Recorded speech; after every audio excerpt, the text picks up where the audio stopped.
اللهم صل على سيدنا شفيعنا مولانا محمد كما تحب وترضى بأن تصلي عليه صلی اللہ علیہ وسلم۔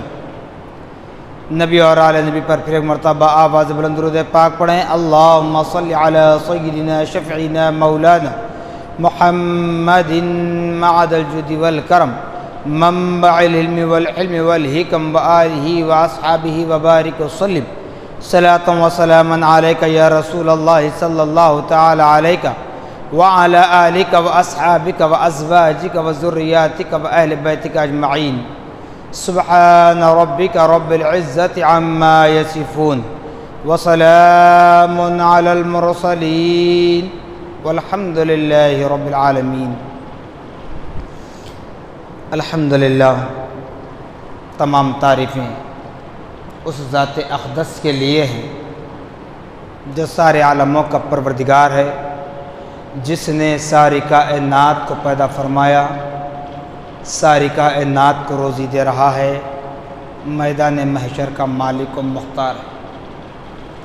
یقیناً اس خدا رب ذوالجلال کا بڑا ہی شکر احسان عظیم ہے کہ اللہ سبحانہ و تعالی نے ہم اور آپ کو اپنی تمام پیدا کردہ مخلوقات میں انسان بنا کر پیدا فرمایا، ساتھ ہی ساتھ ہمیں اشرف المخلوقات کے درجے سرفراز فرمایا۔ نبی مکرم، رسول محتشم، صاحب الاولاد، باعث تخلیق کائنات، فقر موجودات، حضور تاجدار مدینہ حضرت محمد مصطفیٰ احمد مجتبیٰ صلی اللہ تعالی علیہ وسلم کی امت بابرکت میں پیدا ہونے کا اعزاز بخشا۔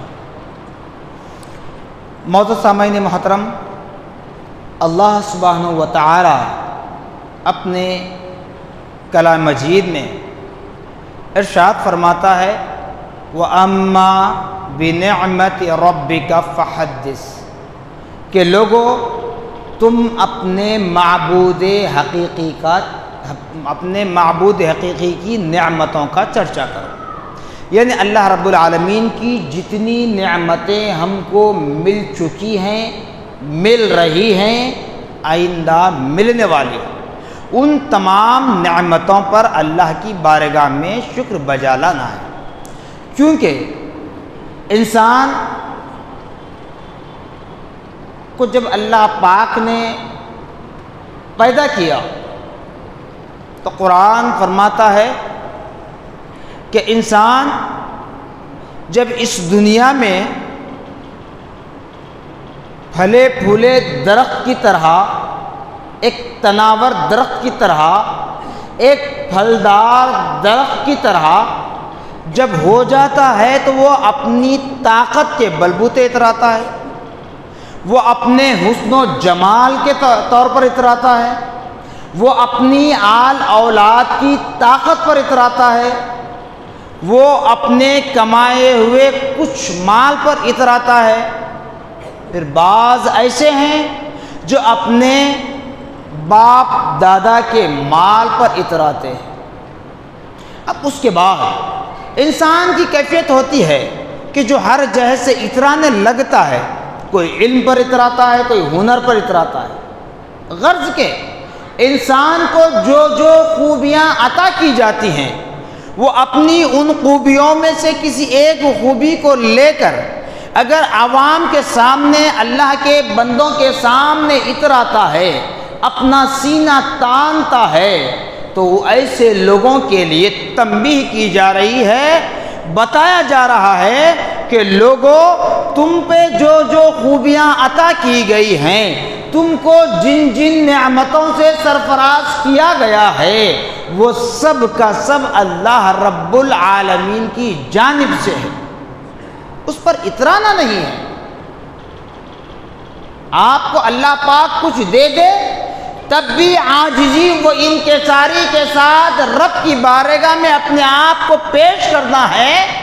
اگر غم کے پہاڑ بھی کیوں نہ توڑے جائیں، مصیبت آفات و بلیات بھی کیوں نہ نازل ہوں، اس وقت بھی ہم کو رب کی بارگاہ میں عاجزی وہ انکساری کے ساتھ پیش آنے کی تعلیم ہمیں شریعت محمدی نے دی ہے، اور اسلام نے ہمیں یہی تعلیم سکھائی ہے۔ اسی لیے قرآن کہہ رہا ہے وَأَمَّا بِنِعْمَةِ رَبِّكَ فَحَدِّثْ۔ لوگو، جب تم پیدا ہوئے تھے، پیدا کیسے ہوئے؟ کیونکہ تم تو کوئی فرشتہ نہ ہو، کوئی فرشتہ نہیں ہے، کوئی نبی اور رسول نہیں ہے، کوئی نبی کی اولاد میں سے نہیں ہے۔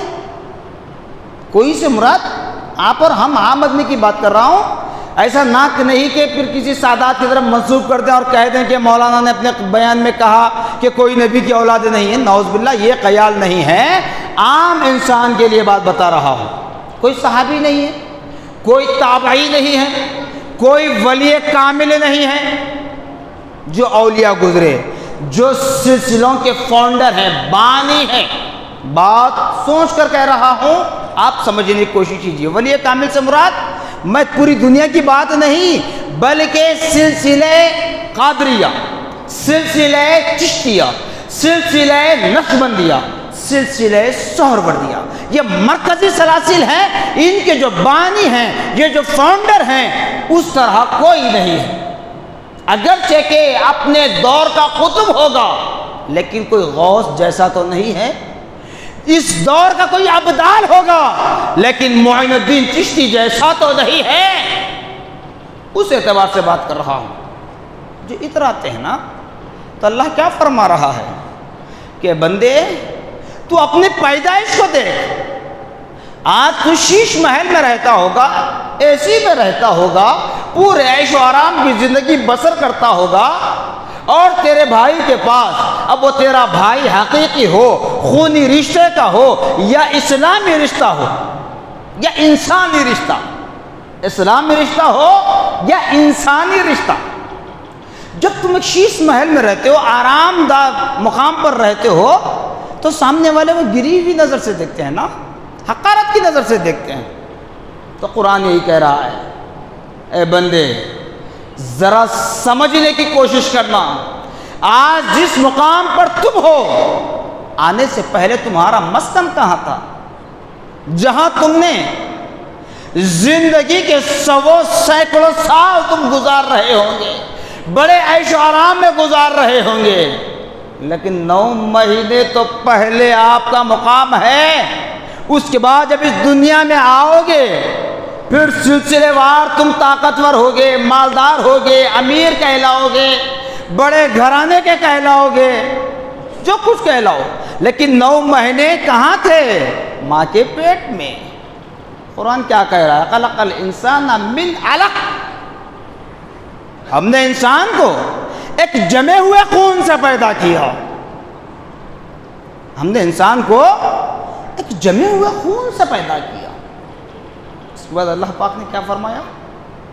اے بندے، اب دنیا میں تیرا وجود ہو رہا ہے، جب تو دنیا میں جائے گا، جب ماں کے شکم سے باہر آئے گا، اس وقت بتاؤ، آپ کے اور ہمارے بچے پیدا ہوتے ہیں گھروں میں، تو سوائے رونے کے، ہاتھ پیر اپنی جگہ پہ حرکت کرنے کے، کچھ اور کام کرنے کے قابل ہوتے ہیں؟ کہتے ہیں نا، میں نے کمایا، میرے باپ نے کمایا، میں نے پڑھا، میں نے سیکھا۔ کیا پڑھا، کیا سیکھا، کیا کمایا؟ سب کچھ خدا کی دین ہے، سب کچھ خدا کی دین ہے۔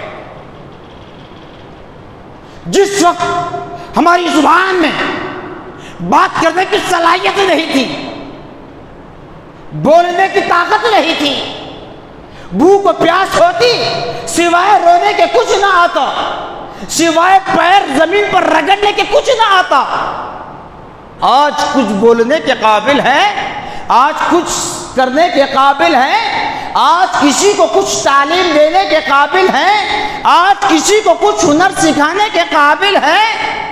یہ سب اللہ رب العالمین کی مہربانیاں ہیں، اللہ کی نعمتیں ہیں۔ اتراتے ہو ان چیزوں پر؟ یاد رکھو، اگر اتراؤ گے تو اتنا ضرور ہے کہ مال طاقت، اولاد، ماں باپ، بھائی بہن، اس سے بڑھ کر کوئی اور نہیں ہے. سب بازو ہیں، رشتہ دار بازو، دادا دادی سب بازو، نانا نانی، جی فرنٹ سرکل سب بازو. جب ملک الموت آئے گی، روح قبض کرنے کے لیے موت کا فرشتہ آئے گا، بتاؤ تمہارے ساتھ کیا جائے گا؟ روح قبض ہوگی تو کیا جائے گا ساتھ تمہارے؟ کفن پوش ہوگے، کفن میں کیا رہے گا بتائیے؟ بڑے اتراتے ہیں. تو اسی لیے قرآن کہتا ہے لوگو اتراؤ نہیں، اللہ کی نعمتوں کا چرچا کرو، اس کی بارگاہ میں سجدہ شکر بجا لاؤ. ایک جگہ اور قرآن یہ فرماتا ہے لئن شکرتم لازیدنکم، کہ بندگان خدا جب تم خدا کی نعمتوں پر شکر بجا لاؤ گے تو اللہ رب العالمین تمہاری نعمتوں میں اور بھی اضافہ فرماتا ہے. اضافہ ہونے سے مراد چھوٹی دکان سے بڑی دکان ہو جانا، یہ چھوٹے پوسٹ سے بڑا پوسٹ ملنا نہیں ہے. اضافہ یہ ہوتا ہے آج جتنا کما رہے تھے آنے والے کل بھی اتنا ہی کمائیں گے، لیکن جو آج برکت ہے اس سے کئی گنا زیادہ برکت تمہارے مال میں ہو جائے گی، تمہارے دسترخوان میں ہو جائے گی جب تم اللہ کے شکر گزار بن جاؤ. اب بعض ہیں ایسے الحمدللہ ثم الحمدللہ اللہ کی دیوی نعمتوں کا انکار کرتے ہیں، رہتا ہے سب کچھ، پھر بھی کہتے ہیں نہیں میرے پاس نہیں ہے، کاروبار نہیں ہے، فلاں نہیں ہے. تو قرآن آگے کہہ رہا ہے وَلَئِن كَفَرْتُمْ، اگر تم انکار کرو، خبردار اگر تم انکار کرو رب کی نعمتوں کا، ان عذابی لشدید، پھر قیامت کے دن کا انتظار کرنا جہاں تم کو میرا عذاب سختی سے پکڑنے والا ہے. کون کرا؟ قرآن. قرآن کس کا کلام ہے؟ اللہ رب العالمین کا، اللہ رب العالمین کا. تو یہی ہے خدا کی نعمتیں، اس پر اترانا نہیں ہے بلکہ حمد و ثنا بیان کرتے ہوئے اللہ کی بارگاہ میں سجدہ شکر بجا لانا ہے.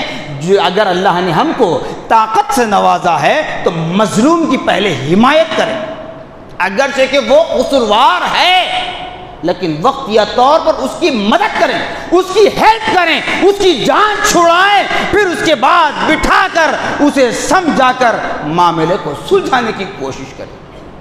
مگر ہوتا کیا ہے صاحب؟ بازار ہو یا پھر کوئی اور جگہ ہو جہاں ایسے بحث مباحثے ہوتے ہیں تو ہم ظالم اور مظلوم نہیں دیکھتے، ہم تو دنیا کی عزت دیکھتے ہیں. ہم کیا کرتے ہیں؟ پیسے والے کا ساتھ دیتے ہیں. خدا را یہ نہیں، اللہ نے آپ کو طاقت دی ہے اسی لیے کہ تم اپنے لیے اتنا مت کرو جتنا اوروں کے لیے کریں گے اتنا زیادہ فائدہ آپ کو ہوگا. یہ میں نے کر رہا ہوں صاحب، کوئی کہانی نہیں ہے، حقیقت ہے. کیوں ہے وہ بتاؤں گا. اللہ نے آپ کو مالدار بنایا ہے، آپ بھوکوں کو کھلاؤ، پیاسوں کو پلاؤ، ننگوں کو پہناؤ، بے سہاروں کو سہارا دو. اور یہ بھی کام کریں صرف اللہ اور اس کے رسول کی رضا، خوشنودی، محبت کو پیش نظر رکھتے ہوئے کہ مجھ سے اللہ اس کا رسول میرے اعمال سے مجھ سے راضی ہو جائے، یہ نیت کر لیں. دنیا والے خوش ہو جائیں یہ نیت کبھی ہرگز نہ کریں، تو پھر وہ اعمال رب کی بارگاہ میں قبول بھی ہیں. پھر وہ آیت کی بشارت ہمیں مل جاتی ہے لئن شکرتم لازیدنکم. جب بندگان خدا اللہ اس کے رسول کی رضا کے لیے ایسے اعمال کرتے ہیں تو یقیناً اللہ تعالیٰ ان اعمال کو قبول بھی کرتا ہے اور ان کے درجات میں بلندی عطا فرماتا ہے نا، انعامات میں اضافہ فرماتا ہے. یہ کیسے ہوا؟ ابھی جیسے سفر مظفر اختتام کی جانب ہے، ربیع المنور کی آمد ہے، نبی مکرم رسول محتشم صلی اللہ تعالی علیہ وسلم کو اللہ پاک نے باعث تخلیق کائنات، خاتم الانبیاء، امام الانبیاء، سردار الانبیاء، افضل البشر، خیر البشر، اللہ کے بعد اگر کسی کی تعظیم ہمیں کرنی ہے تو وہ نبی محمد الرسول اللہ صلی اللہ تعالی علیہ وسلم ہے، یعنی ہمارے ماں باپ کے بعد۔ یہ بھی بات رکھیں، کیونکہ بعض ایسے بھی ہیں اور نوجوانوں سے بھی سوال کرتے ہیں۔ میں نے بارہا کہا، مجبور ہوں، میں کہنا نہیں چاہتا، لیکن جب نبی کی عشق، نبی کی محبت کی بات آتی ہے تو میری زبان کھل جاتی ہے۔ کہتے ہیں کہ نبی کی محبت میں اتنا مرتے ہیں، ماں باپ کا ادب نہیں کرتے۔ ارے بابا، تم بھی تو سکھا سکتے ہیں ماں باپ کا ادب۔ ہم تو کہتے ہیں کہ دنیا میں پہلے ماں باپ کی تعظیم کریں، اس کے بعد جب دین کی طرف مائل ہو جائیں، اللہ کے بعد اگر کوئی قابل تعظیم ہے تو نبی محمد الرسول اللہ کی ذات ہے۔ اس لیے کہ نبی پاک صلی اللہ علیہ وسلم کو اللہ پاک نے معلم انسانیت بنا کر بھیجا، معلم انسانیت بنا کر بھیجا، انسان کو تعلیم دینے والا بنا کر بھیجا، اور وہی نبی نے ہمیں یہ سکھلایا۔ آپ خود بھوکے رہتے، پہلے بھوکوں کو کھلاتے، آپ پیاسے رہتے، پہلے ان کو پلاتے، آپ چٹائی پر آرام فرماتے، لوگوں کے لیے آرام جگہ کو تلاش کر کے ان کے حوالے کرتے، ان کے سپرد کر دیتے۔ یہ ہمارے نبی نے سکھلایا ہے، یہی ہے۔ اس لیے ہم نبی محمد الرسول اللہ صلی اللہ تعالی علیہ وسلم کے احسانات کا بدلہ چکانے سے قاصر ہے۔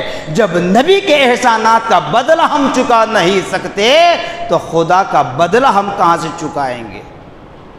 تو نبی پاک صلی اللہ علیہ وسلم کی سیرت بیان کرتے ہوئے، جیسا کہ عشاقان رسول میلاد مصطفیٰ، جشن میلاد کے نام سے جب سے جلوس کرتے ہیں، تب یہ لوگ بھی کر رہے ہیں، تو کیسے؟ سیرت کے نام سے۔ سیرت کا نام دے کر کہتے ہیں کہ بھوکے تھے، فاقہ کرتے تھے۔ بھائی صاحب، آپ کو ایک بات بتا دوں، اگر کوئی آپ کو کھانے پینے کی اشیاء دے بانٹنے کے لیے، آپ بانٹ رہے ہیں، تو آپ بھوکے پیاسے رہیں گے؟ بتائیے۔ اب مجھ جیسا گناہ گار تو کیا کرے گا؟ بانٹنے سے پہلے اپنا حصہ الگ نکال کر رکھ لیتا۔ یہی مثال ہے نا۔ لیکن اگر دیکھا جائے تو بانٹنے والا کبھی بھوکا نہیں رہتا، لیکن میرے پیارے آقا صلی اللہ تعالی علیہ وسلم رب کی نعمتیں، چاہے وہ اخلاق کا نمونہ ہو، چاہے وہ کھانے کی شکل میں ہو، چاہے کسی چیز میں، سب کا سب اس طرح بانٹ دیتے کہ آپ کے پاس کچھ نہ ہوتا، آپ اپنے پاس کچھ نہ رکھتے۔ اب فاقہ تھے، فاقہ کہتے ہیں، تو یاد رکھ لیں، غالباً میں نے آپ سے کہا ہے، پھر ایک مرتبہ کہہ رہا ہوں، کیونکہ ربیع المنور کی آمد ہے، نبی پاک صلی اللہ علیہ وسلم کے ولادت بسعادت کا وہ متبرک مہینہ، وہ متبرک ایام، وہ متبرک لمحات ہمیں ملنے والے ہیں، تو اس کا استقبال کرتے ہوئے آپ سے یہ کہوں گا کہ نبی پاک صلی اللہ تعالی علیہ وسلم نے اپنے پیٹ پر پتھر باندھا، ہم انکار نہیں کر رہے ہیں۔ کیوں باندھا؟ اپنے آپ کو غریب بتانے کے لیے، اپنے آپ کو یتیم بتانے کے لیے، اپنے آپ کو بے سہارا بتانے کے لیے نہیں، بلکہ جب میرے نبی کے جان نثار صحابہ نے نبی سے سوال کیا، یا رسول اللہ صلی اللہ تعالی علیہ وسلم، اللہ پاک نے تو اعلان فرمایا ہے کہ اے میرے حبیب، رزاق میں ہوں، قاسم آپ ہو، رزق دینے والا میں ہوں، بانٹنے والے آپ ہو، تو یا رسول اللہ آپ اپنے پیٹ پر، اپنے شکم مبارکہ پر دونوں بازو پتھر کیوں باندھ رہے ہیں؟ تو میرے پیارے آقا صلی اللہ تعالی علیہ وسلم صحابہ کو جھڑک کر نہیں بھگاتے، جھڑکی نہیں دیتے، انہیں کوئی اور الفاظ سے جواب نہیں دیتے، بلکہ بتاتے ہیں، اے میرے جانثار صحابہ سنو، اے میرے جانثار صحابہ سنو، میں پیٹ پر پتھر اس لیے باندھ رہا ہوں، جیسے میں نے کہا تھا نا، یہ میں انانیت کا نہیں ہے، کہا تھا نا محرم الحرام کے مہینے میں کہ ہم امام حسین کی شہادت پر آہ نہیں کرتے، ہم امام حسین کی شہادت کو سلام کرتے ہیں، ہم واہ اے امام آپ کی شہادت کو سلام کہنے والے ہیں۔ کیوں؟ میرے حسین کی شہادت کے لیے رب نے کلام میں واضح کر دیا، میرے حسین کی شہادت کی خوشخبری جبرائیل نے بشکل مٹی لا کر میرے نبی کو دی۔ امام حسین کی شہادت کے لیے میرے نبی نے طرز زندگی کو بتلایا۔ جو بازوں پر پتھر باندھے تھے میرے نبی نے، پیٹ پر جو پتھر باندھے تھے، تو فرمایا اے میرے جانثار صحابہ، اگر آج میں ایک وقت، دو وقت، ایک دن، 2 دن کھانا نہ کھاؤں، پیٹ پر پتھر باندھ کر رکھوں، یہ صرف تزکیہ نفس نہیں، تزکیہ نفس سے مراد نفس کے خلاف کام کرنا، نفس امارہ کے خلاف کام کرنا ہے نا، وہ صرف تزکیہ نہیں ہے، بلکہ میں میری آنے والی نسلوں کی تربیت کر رہا ہوں۔ اللہ اکبر! آج ہم میں کوئی باپ ایسا ہے، کوئی ماں ایسی ہے جو اپنی اولاد کی تربیت کے لیے اپنے آپ کو مٹا دے، قربان کر دے، فنا فی اللہ کر دے؟ تو نبی نے فرمایا اس لیے پتھر باندھ رہا ہوں، کل میرا لاڑلا حسین میدان کربلا کی طرف سفر کرے گا، میدان کربلا کی طرف چل پڑے گا، تو وہاں منافق، جس کو یزید کہیں گے، پلید منافق، کیوں کہتے نا نماز پڑھتا تھا، کلمہ پڑھنے والا تھا، سب کچھ تھا، اسی لیے منافق ہے۔ نبی کی نماز پڑھ کر، نانا کی لائی ہوئی نماز کو پڑھ کر نانا کے نواسے کو شہید کیا تو منافق نہیں تو اور کیا ہے؟ اس سے بڑا بدبخت کون ہے جس نے اپنے تلواروں کی پیاس کو میرے نبی کے گھر والوں کی خون سے پیاس بجھائی؟ تو نبی نے تعلیم دی کہ پتھر باندھ کر میں میرے حسین کو تربیت کر رہا ہوں کہ بیٹے حسین، جب تم میدان کربلا کی طرف لوٹنا، وہاں تم کو بھوکا پیاسا رکھا جائے گا تو وہاں آہ نہ کرنا، آہ نہ کرنا، ہائے رے بھوک نہ کہنا، رب کی وحدانیت بیان کرنا، رب کی کبریائی بیان کرنا، رب کی پاکی بیان کرنا، رب کی بارگاہ میں سجدہ شکر بجا لانا۔ تو میرے نبی نے یہ تعلیم دی ہے، فاقہ کر کے حسین کو تربیت دی ہے۔ یہ فاقہ نہیں تھا میرے نبی کا۔ سیرت بیان اگر کرنا ہی ہے تو ایسی سیرت بیان کرو جس سے زندگیوں میں کچھ سدھار آ جائے، صرف اختلافات کو لے کر بیٹھ جائے۔ میں نے بارہا کہا، چاہے میں خود کہتا ہوں، اہل سنت والجماعت کا چاہے نوجوان ہو، بچہ ہو، بوڑھا ہو، اگر کوئی غلط کام کرتے تو ہم غلط کہتے ہیں، ہم کسی کے ٹھیکیدار نہیں ہیں، ذمہ دار ہیں، تو ذمہ داری نبھانے کے لیے ہم بتلاتے ہیں کہ کام غلط ہے، یہ مت کرو۔ اب اس کے بعد اگر کوئی کرتا ہے تو ہم کیا کریں گے؟ آپ بھی وہی کریں، عمل کریں، سدھارنے کی کوشش کریں، بجائے اس کے شرک اور بدعت کے فتوے تھوپتے چلے جاتے ہیں۔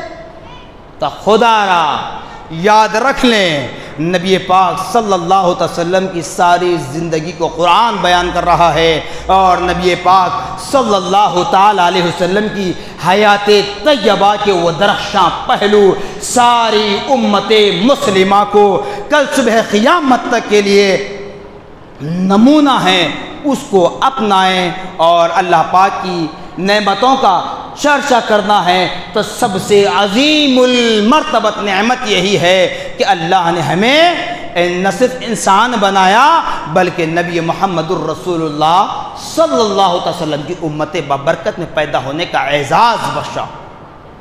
تو پیارے آقا صلی اللہ علیہ وسلم کی بدولت ہم اس دنیا میں آئے ہیں، ورنہ ہمارا وجود کچھ نہیں تھا، ہمارا وجود کچھ نہیں تھا۔